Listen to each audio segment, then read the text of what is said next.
হরে কৃষ্ণ। সকলকে জানাই শুভ নববর্ষের কৃষ্ণ প্রীতি শুভেচ্ছা। আমি কয়েকদিন ধরে গীতা পড়ে আপনাদের সাথে শেয়ার করছি। তো আমি এই নববর্ষের আজকের দিন থেকে ভগবানের কাছে প্রতিজ্ঞা করেছি বা সংকল্প করেছি যে আজ থেকে এই শ্রীমদ্ ভাগবতম পড়ে আপনাদের সাথে শেয়ার করব। তো এই ভাগবতমে 12টি স্কন্ধ এবং 18,000 শ্লোক রয়েছে। তো এই ভাগবতম আপনাদের সাথে প্রতিদিন একটু করে পড়ে শেয়ার করতে পারি, সেই জন্য আপনারা সকলে আমাকে কৃপা করবেন যাতে আমি প্রতিদিন আপনাদের সাথে এই ভাগবতম পড়ে শেয়ার করতে পারি।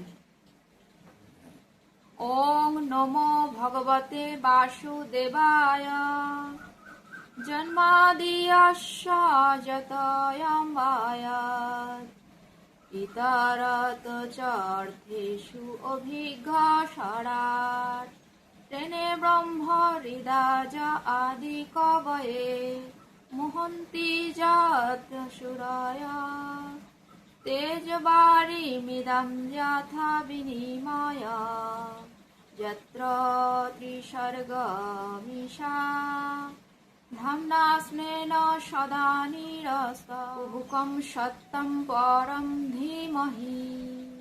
অনুবাদ: হে বসুদেব তনয় শ্রীকৃষ্ণ, হে সর্বব্যাপ্ত পরমেশ্বর ভগবান, আমি আপনাকে আমার সশ্রদ্ধ প্রণতি নিবেদন করি। আমি শ্রীকৃষ্ণের ধ্যান করি, কেননা তিনি হচ্ছেন প্রকাশিত ব্রহ্মাণ্ড সমূহের সৃষ্টি, স্থিতি এবং প্রলয়ের পরম কারণ। তিনি প্রত্যক্ষ এবং পরোক্ষভাবে সব কিছু সম্বন্ধে অবগত এবং তিনি সম্পূর্ণভাবে স্বাধীন, কেননা তার অতীত আর কোনো কারণ নেই। তিনি আদি কবি ব্রহ্মার হৃদয়ে সর্বপ্রথম বৈদিক জ্ঞান প্রদান করেছিলেন। তাঁর দ্বারা মহান ঋষিরা এবং স্বর্গের দেবতারাও মোহচ্ছন্ন হয়ে পড়েন।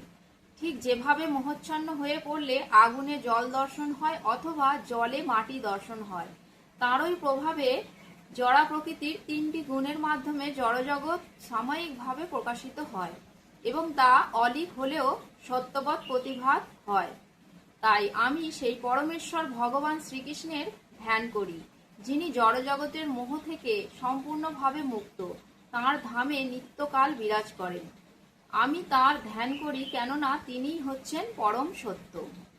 হরে কৃষ্ণ।